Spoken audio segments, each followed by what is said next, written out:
Class 9-এর ছাত্রছাত্রীরা, আজ আমি তোমাদের ফিজিক্যাল সায়েন্স বইয়ের ফিজিক্স পার্টের প্রথম চ্যাপ্টার মেজারমেন্ট বা পরিমাপ পদ্ধতি পড়াবো। এই ভিডিওটা দেখাকালীন যখন তোমরা দেখবে এই ভিডিওটাকে, তোমাদের কোনো রকম টেক্সট বইয়ের হেল্পের প্রয়োজন নেই। শুধুমাত্র খাতা আর পেন বার করবে, আর আমি যেমন যেমন ইনস্ট্রাকশন দেব তেমন তেমন ইনস্ট্রাকশন অনুযায়ী কাজ করবে। তাহলে চলো আমরা শুরু করি আমাদের প্রথম চ্যাপ্টার পরিমাপ পদ্ধতি বা মেজারমেন্ট।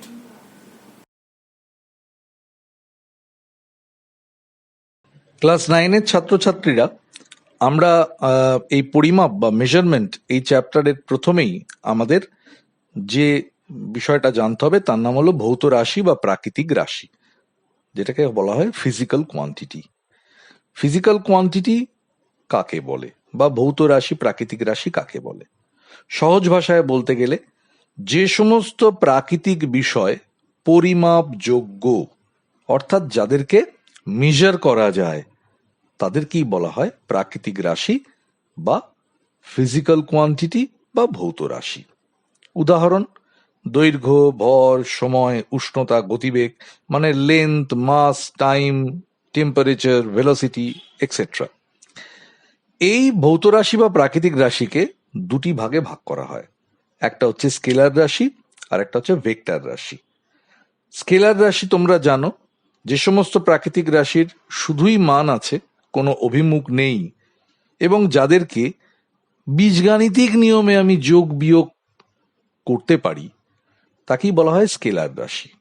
উদাহরণ হিসেবে বলা যায় দৈর্ঘ্য, ভর, উষ্ণতা, সময়, ঘনত্ব বা ডেন্সিটি, আয়তন বা ভলিউম। আবার যে সমস্ত প্রাকৃতিক রাশির মান মানে ম্যাগনিটিউড এবং ডিরেকশন বা অভিমুখ এই দুটোই আছে, এবং তাদের কিন্তু বীজগণিতিক নিয়মে যোগ বিয়োগ করা যায় না, তাদের জন্য ভেক্টরের যোগ বিয়োগের নিয়ম ব্যবহার করতে হয়, তাদেরকে বলা হয় ভেক্টর রাশি। যেমন উদাহরণ দিলে সরণ বা ডিসপ্লেসমেন্ট, বেগ বা ভেলোসিটি, ত্বরণ অ্যাক্সেলারেশন, বল ফোর্স ইত্যাদি। ভেক্টরকে যদি আমি জ্যামিতিক পরিভাষায় প্রকাশ করতে যাই, জ্যামিতিক ভাবে প্রকাশ করতে যাই, তাহলে একটা স্ট্রেট লাইন দিয়ে একটা ভেক্টরকে প্রকাশ করা যায়। কিন্তু এই স্ট্রেট লাইনের একটা পয়েন্ট হবে ইনিশিয়াল পয়েন্ট বা প্রাথমিক বিন্দু, আর একটা হবে এন্ড পয়েন্ট, ফাইনাল পয়েন্ট বা চূড়ান্ত বিন্দু বা অন্তিম বিন্দু। অর্থাৎ ভেক্টরটা আদি বিন্দু থেকে অন্তিম বিন্দু বা চূড়ান্ত বিন্দুর দিকে যাচ্ছে, তার অভিমুখটা হচ্ছে আদি বিন্দু থেকে অন্তিম বিন্দুর দিকে।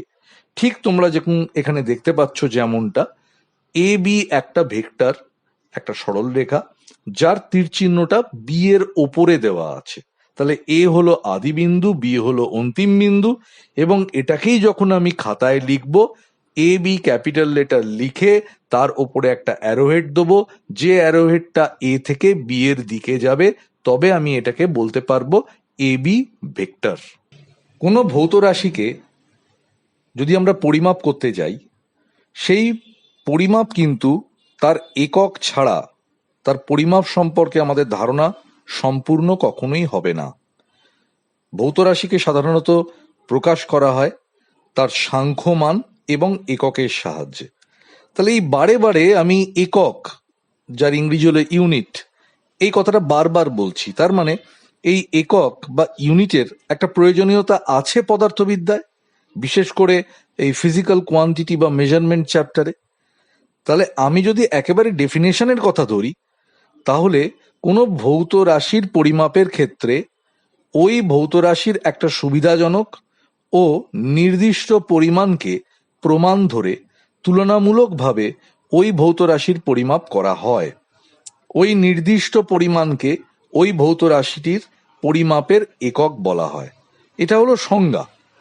কিন্তু এর ধারণাটা হলো যে আমি যদি কোনো ভৌত রাশিকে পরিমাপ করে তার একক না ব্যবহার করি, বা আদপেও যদি একক ব্যাপারটা না আসতো, তাহলে আমাদের কিন্তু ওই ফিজিক্যাল কোয়ান্টিটি বা ভৌত রাশিটির পরিমাপ সম্পর্কে তার অ্যামাউন্ট সম্পর্কে আমাদের কাছে কোনো ক্লিয়ার কনসেপশন, পরিষ্কার পরিচ্ছন্ন ধারণা জন্মাতে পারতো না।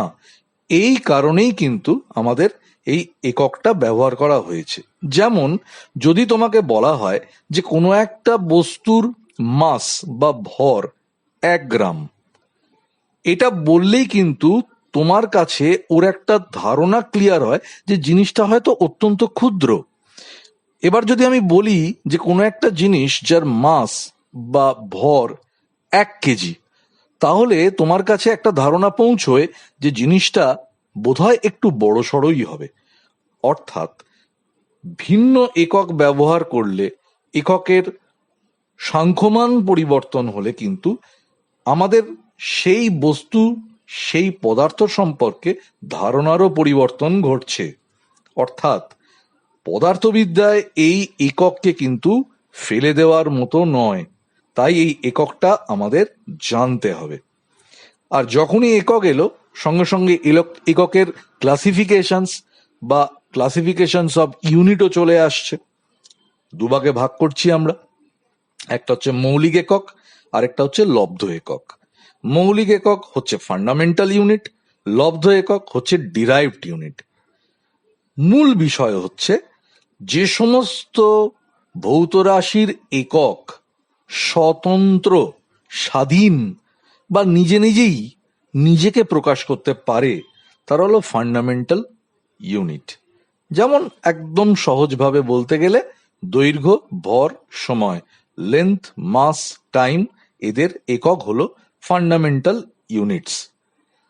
আবার উল্টো দিকে এই মূল একক, 1, 2 বা ততোধিক মূল একককে ব্যবহার করে যদি যখন অন্য কোনো রাশির একককে প্রকাশ করা হয়, অর্থাৎ বেসিক্যালি সেই সমস্ত এককগুলো পরাধীন বা ডিপেন্ড করছে ফান্ডামেন্টাল ইউনিটের ওপরে, সেগুলোকে আমরা বলবো ডিরাইভড ইউনিট।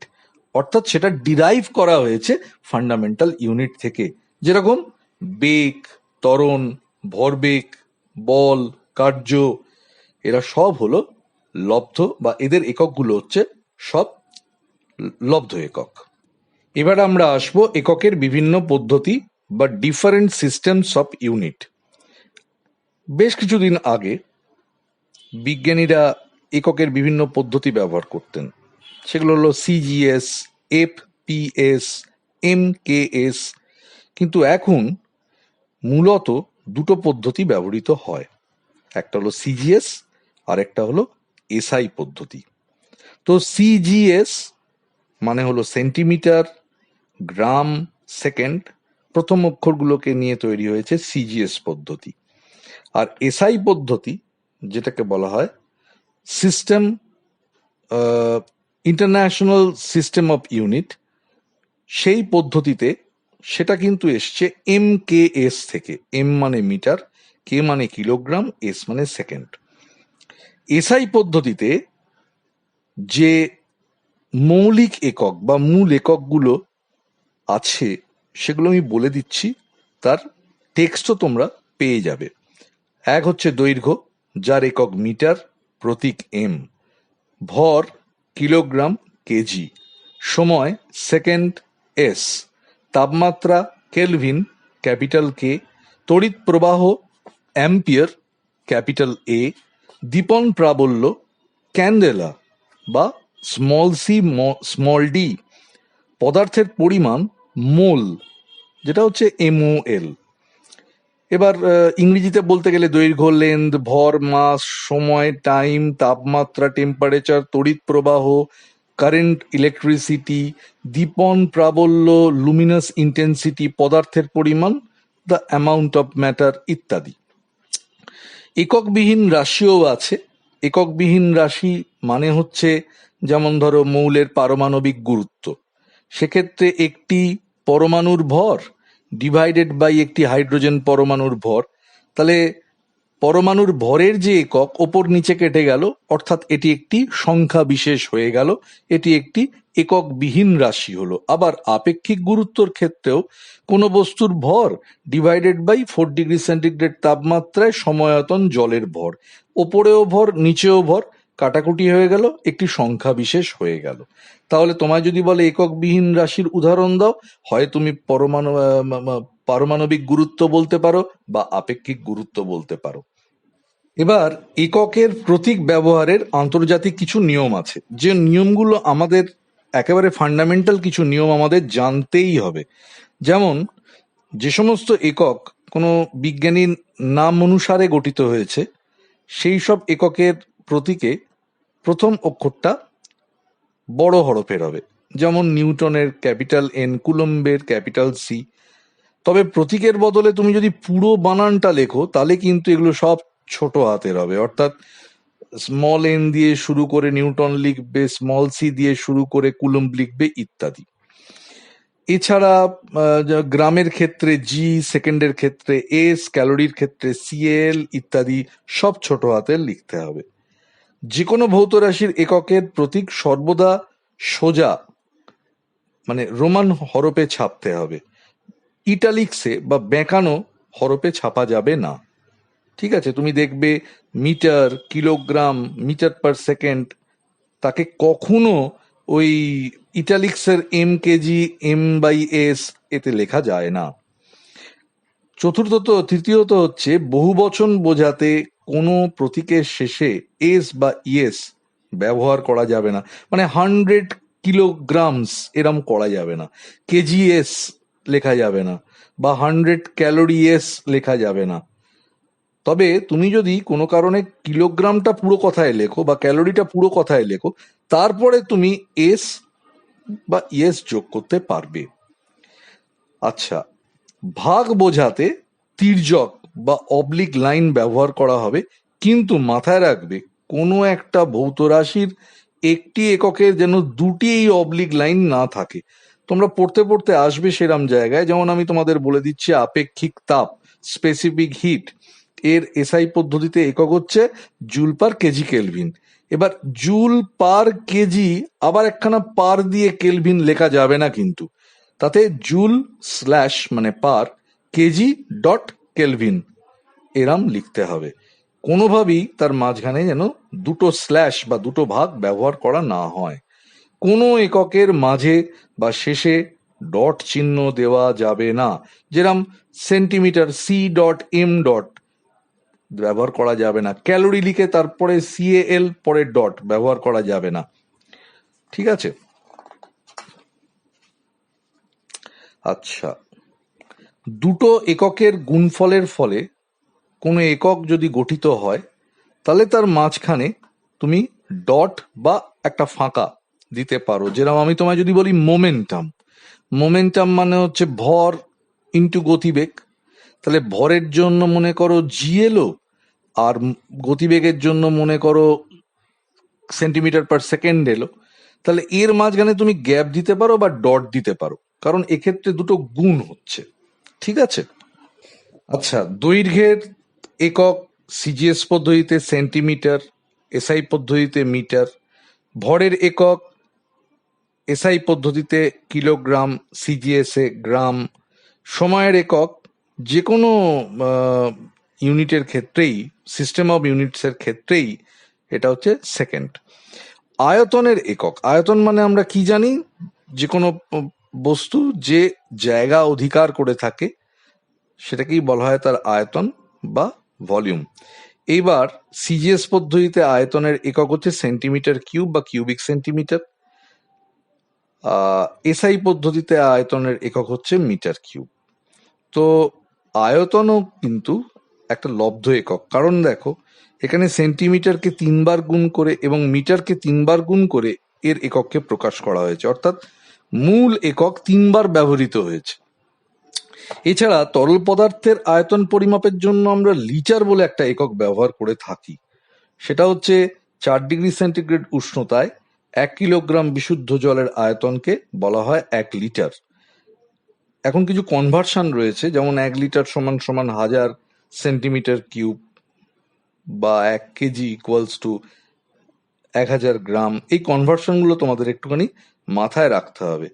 যেরকম 1 litre equals to 10⁻³ centimetre cube, তেমনি 1 মিলিলিটার ইকুয়ালস টু 10⁻³ লিটার। এই যে ছকটা তোমরা দেখতে পাচ্ছ দিয়ে দিয়েছি, এটা পড়তে হবে। লিটারের সংজ্ঞায় 4 ডিগ্রি সেন্টিগ্রেড বা 277 কেলভিন উষ্ণতার উল্লেখ কেন থাকে? এটা একটা অত্যন্ত কমন কোশ্চেন, আমরা প্রায় দেখতে পাই।